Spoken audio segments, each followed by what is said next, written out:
নগদ ৰোগীক দুৰ্ব্যৱহাৰ চিকিৎসকৰ নগাঁও অসামৰিক চিকিৎসালয়ত চিকিৎসকে ৰোগীক দুৰ্ব্যৱহাৰ কৰাৰ ঘটনা সংঘটিত হৈছে। এগৰাকী যুৱকক সোমবাৰে পুৱাই এডাল বিষাক্ত সাপে দংশন কৰে। ফলত গুৰুতৰভাৱে আহত যুৱকজনক নগাঁও অসামৰিক চিকিৎসালয়লৈ স্থানীয় ৰাইজে প্ৰেৰণ কৰে।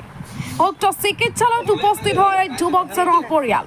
বিষাক্ত সাপে দংশন কৰা যুৱকজনক জৰুৰীকালীন চিকিৎসা প্ৰদান নকৰাৰ উপৰিও ৰোগীক দুৰ্ব্যৱহাৰ কৰাৰ অভিযোগ কৰিছে ৰোগীৰ পৰিয়ালে।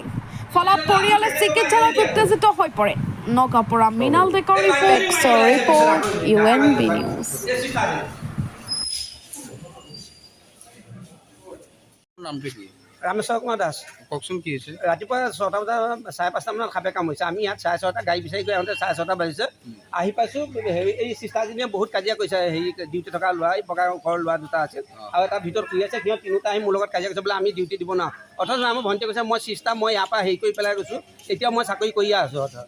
গতিকে তাৰ সিহঁতি হেৰি নকৰে। তাৰপৰা বহুত গৰমাগৰমি হৈছে। এই দাদা আহি পেলাই অটানিছে বোলে আহকচোন আহক, হেৰি কৰি পেলাই বুজাই কৰি অটানিছে। তাৰপৰা মই যেতিয়া আঁতৰি পেলাই আকৌ চিষ্টাৰজনীক মাৰিবলৈ গৈছে। সিহঁতি ডক্টৰ আছিল নে নাই? নাই, ডাক্তৰ নাই। কেইটা বজাত এই চিষ্টাৰজনীয়ে কৈছে বোলে আছিল ডাক্তৰ, তাত কিন্তু টিকেটটো দিলে চাব, তাত টিকেটটোৱে নিদিয়ে। আপোনালোক কেইটাৰ পৰা কেইটালৈকে ৰখি আছে? আমি 6:30 পৰা এই মুহূৰ্তলৈকে ৰৈ আছোঁ। এতিয়ালৈকে ডাক্তৰ নাই, তালৈ লৈ যাবলৈ আছে, তালৈ লৈ গৈছোঁ। সাপে কামোৰা মানুহৰ নাম কি? ৰামেশ্বৰ কুমাৰ দাস। ক'ত ঘৰ ক'ত? ৰাঙলুমুখ, মাটি আমাৰ ৰাঙলুমুখে তালুমাটি। মানে এই সাপে ক'ত কামুৰিলে তেখেতক? নহয় আপোনাৰ ঘৰত ঘৰত এই ডিপুত চাকৰি কৰে, মানে ডিউটিলৈ যাবলৈ ওলাইছিল সোনকালে। তেওঁৰ ঘৰ ক'ত?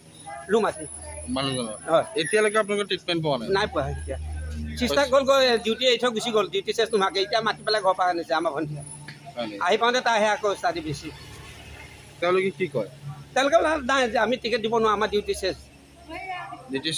ডিউটি চেছ টিকেট দিব নাই। কিন্তু আকৌ মই যোৱাৰ পিছত আকৌ বাইদেউজনীক মাৰিবলৈ ধৰিছে চিষ্টাৰজনীক। হয় নেকি? হয়। আপোনাৰ নামটো? অনন্ত কুমাৰ দাস।